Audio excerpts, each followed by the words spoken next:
Thanks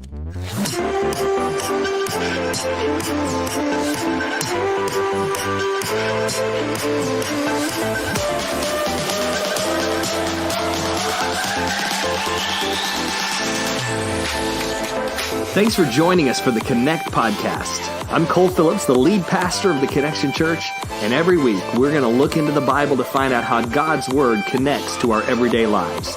It's going to be life-changing. The Connect podcast is produced every week for your growth and inspiration. You can find all the show notes at makingtheconnection.org. You can also find the podcast on your favorite podcasting service. Follow me on Twitter at Cole Phillips and on Facebook and Instagram. You'll find all the links in the show notes. Now, let's get into the study. God is moving in this place on Sundays, on Wednesday. It doesn't matter, on a Tuesday, on a Saturday. God is moving, changing lives. And isn't it incredible we get to be a part of what God is doing here and in San Marcos, both places, and God is moving, and you feel that tonight. It's so great to have everybody together tonight. Like Mackenzie said to start off with, that this is a family, this is family night, and I'm just so excited because we're in the middle of something we're calling a place to call home. And this is really a faith journey that we're going on together, and we're believing God is going to do some incredible miracles in our life. In fact, tonight you may have come saying, God, I need a miracle in my life. And I want us to look at one of the greatest miracles that Jesus performed in the Bible. This story is in all four Gospels. That's how great it is and how important it is. And we're looking at Mark chapter 6, where Jesus, we call it the feeding of the 5,000, right? And so in verse 34, it says that there was this vast crowd that was there as Jesus stepped from the boat, and he had compassion on them because they were like sheep without a shepherd. I pray that God allows us to see people as he sees them, to see people through his eyes. And so he taught them many things. Late in the afternoon, his disciples came to him and said, this is a desolate place and it's getting late. Send the crowds away so they can go to the nearby farms and villages and buy themselves some food. So the disciples, they're looking around at this massive crowd and they're saying, there's not a Chick-fil-A around anywhere. And these people have to eat, so get them into the city. But Jesus said, you feed them. You feed them. And so the disciples are like, wait a minute. There's like 5,000 men. So wherever you got 5,000, this was not like a men's event, like a men's advance, men of steel thing. This was so there were men, but if there's 5,000 men, there's also 5,000 women, okay?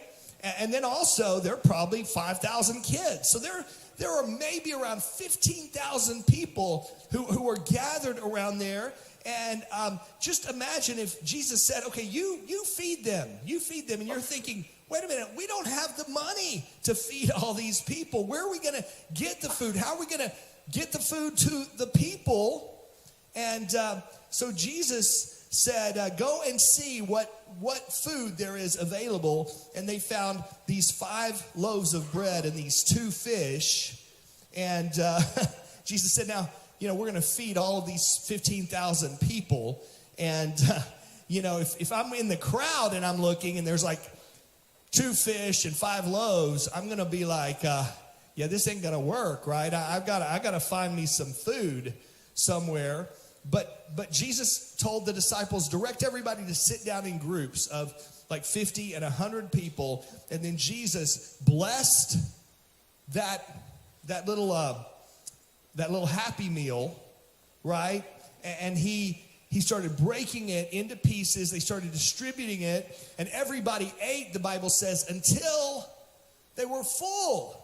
And then he sent out the disciples to collect all the leftovers, and there were 12 baskets of leftovers. Can you imagine the little boy taking all the leftovers home and, say, here's all that's left from that lunch you sent me. And she's like, what in the world did you do? What happened? What happened? But I'm telling you, there are some people here tonight, and you came into this place, and you are looking, you need God to show up and God to do something in your life tonight. Maybe it's a financial miracle that you need in your life. Maybe it's a physical miracle, something related to your health. Maybe it's a relational miracle in your marriage, in your family, with your kids. Maybe it's an emotional, mental kind of miracle. And you may be thinking, God, unless you show up, unless you do something big in my life, I don't know how I'm going to make it. And one of the reasons I'm so excited about this moment in the life of the Connection Church is because we're seeing God do these amazing things. And not only that, but we're putting ourselves in a position where we need God to come through. Because if God doesn't come through, we are not able to do this on our own. And if you are here and you're like, well, I don't really need God to do a miracle in my life. Well, it may be that this coming week that you find yourself in that position where you need God to come through. But the thing is, as we journey through a place to call home, what I'm so excited about is I believe that since we're depending on God in such a big way, that we're positioning our lives for God to come through. And I want us to talk about how do we prepare ourselves for what God has for us, and how do we prepare ourselves for a miracle tonight as we look at this story that happens here in Mark 6. We see that the first thing that we've got to do is we've got to admit that we have a need. We have to admit our need. It says that by this time it was late in the day, and so he says, send the people away. And he says, you give them something to eat. But they said, man, this would take 8 months of a person's wages. And so they're saying, we cannot do this. This is too big for us to do on our own. And we have to admit to God, I have a need in my life. And so often when we need God to do something big in our lives, we know God can do anything, but we also know that many times we will procrastinate and we'll put it off. You think about what the disciples did, right? They waited until it was too late. It was late in the day, and they hadn't planned, and they hadn't prepared. And so they put themselves in this place where they're like, God, you got to come through. And we do this. We know that we need God to do something, but we wait to ask him.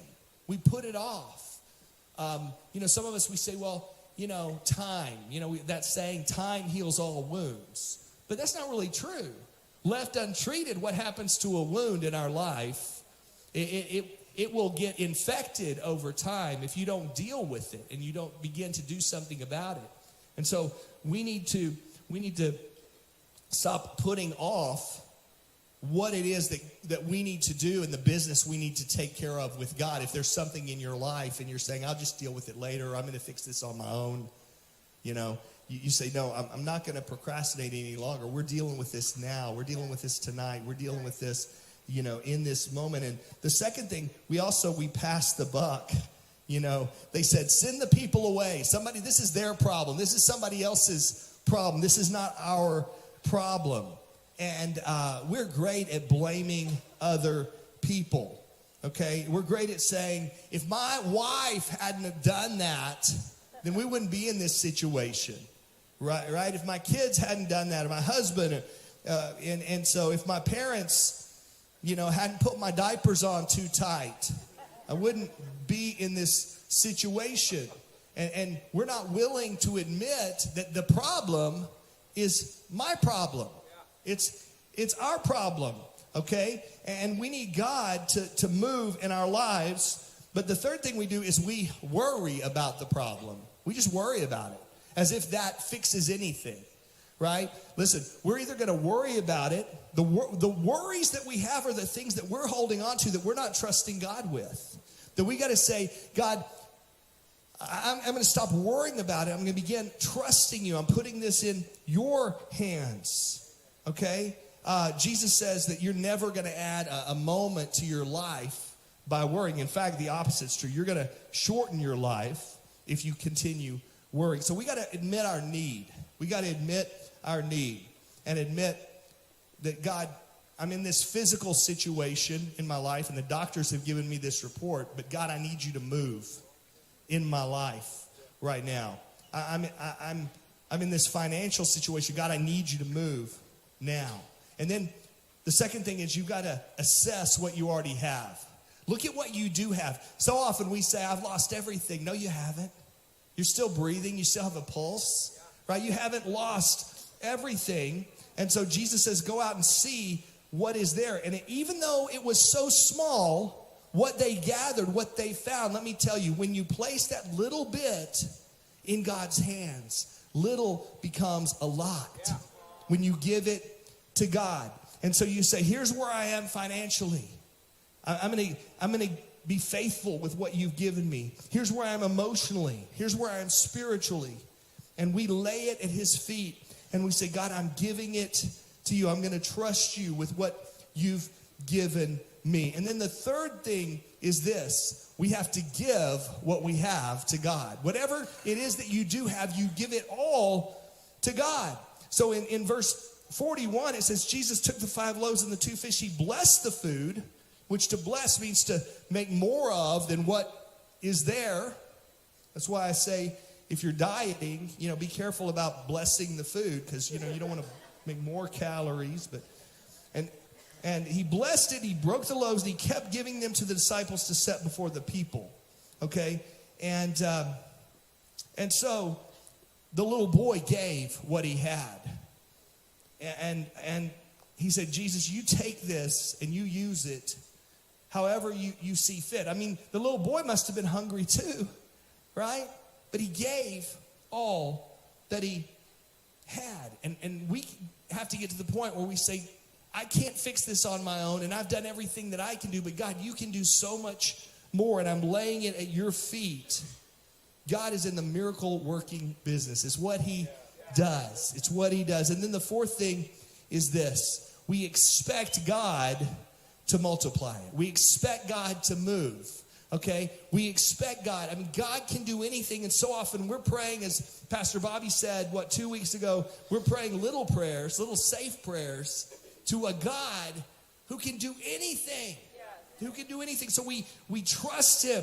And you think about this in Galatians chapter 5, it says, whatever you sow, that's what you're going to reap. And we know the law of reaping and sowing. But the way it works is so incredible, because it's not just that you reap what you sow, but many times you reap more than what you sow. The Bible also says that you sow the wind and you reap the whirlwind.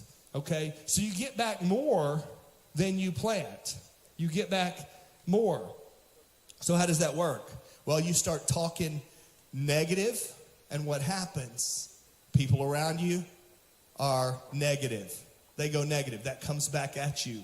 You start encouraging people. What do you find? Other people are going to start encouraging you in your life.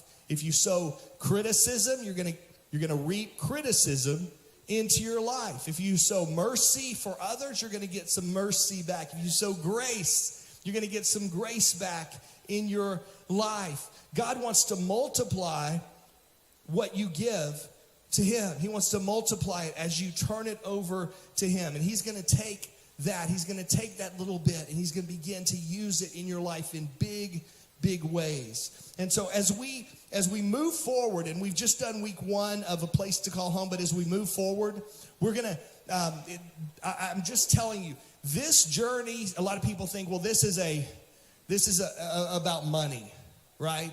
I'm telling you, this is not about growing our money. This is about growing our faith. This is about us growing closer to God. We're going to continue to do what we've done since day one as a church, and that is we're going to pour into people. We're going to continue reaching people and focusing on what God wants to do in people's life. And as we do that, listen, God provides everything that we need as a church. And he's been faithful to do that every step of the way. But what's going to happen over the next several weeks as we continue on this journey, and as you continue with us through this, is first, let me tell you, we're going to grow spiritually. We're going to grow more spiritually mature. How are we going to do that? Because we're going to be here every Sunday morning.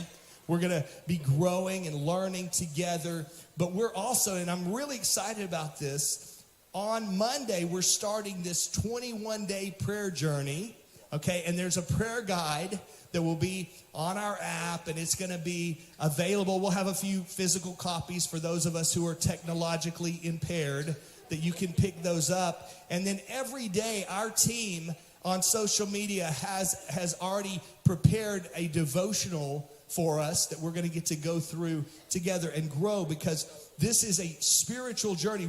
We've got to depend on God. And men, I want to challenge you, dads, step up and lead in your home. And you encourage your family and you say, hey, let's do this together. Let's do this together, okay? And then the second thing we're going to do is we're going to deepen our connection with each other. We're going to grow our connection with each other as a church.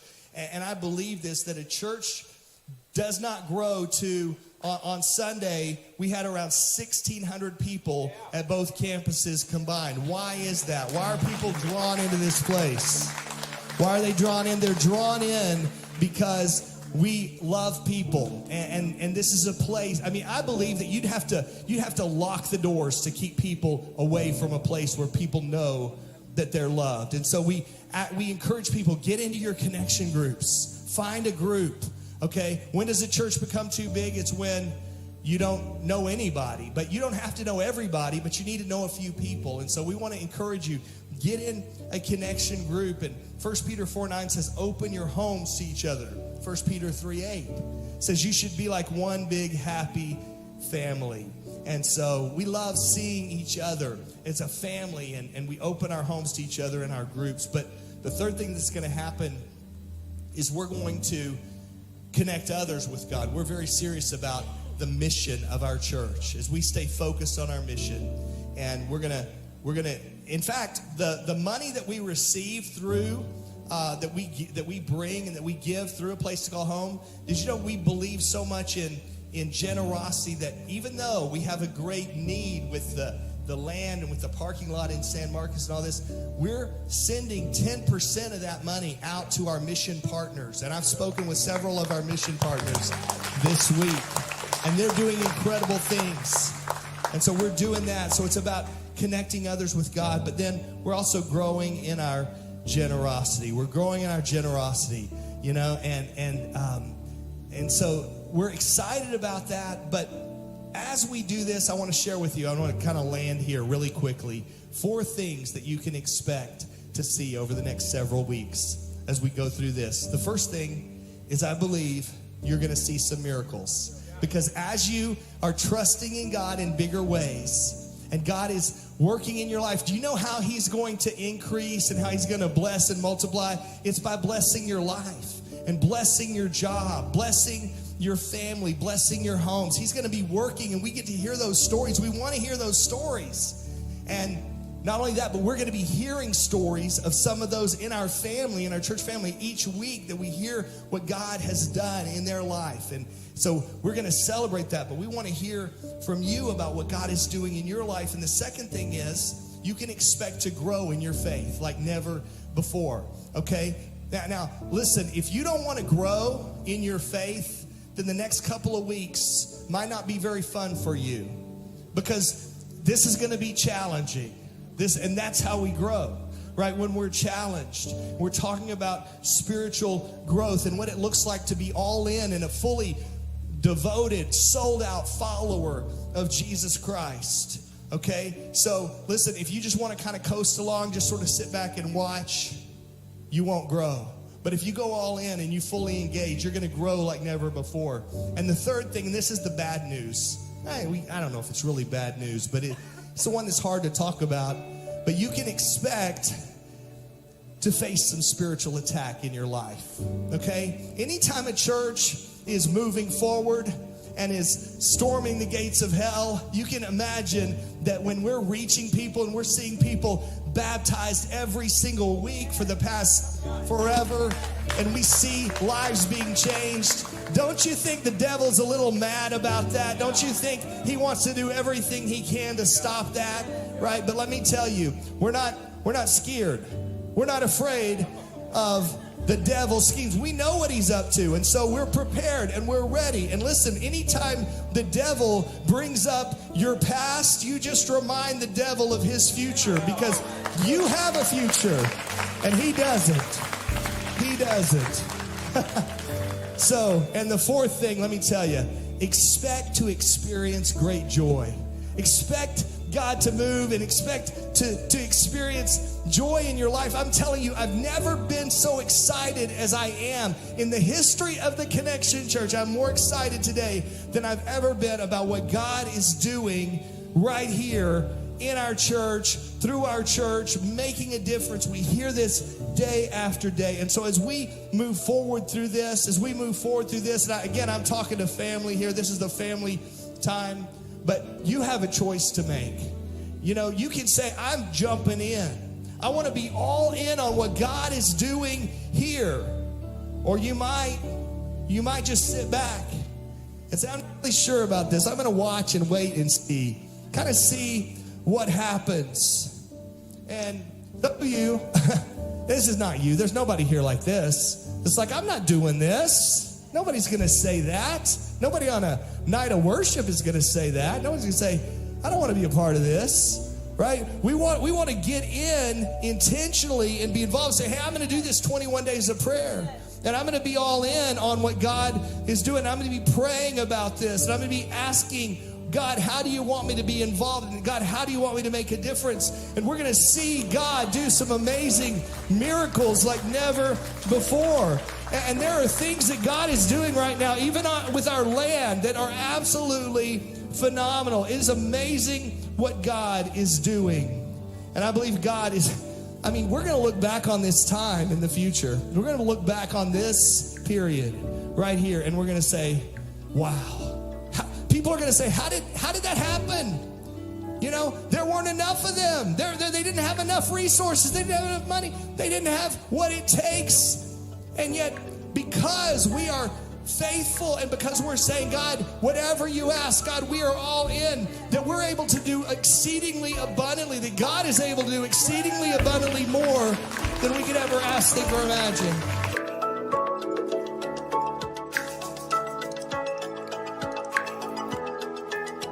Thank you for joining us for this week's Connect podcast. If you liked what you heard, then be sure to like, share, comment, subscribe, rate. We want to spread this good word to everybody we can who needs to hear this message. I hope you have a great week, and I look forward to you joining us next week for the Connect podcast.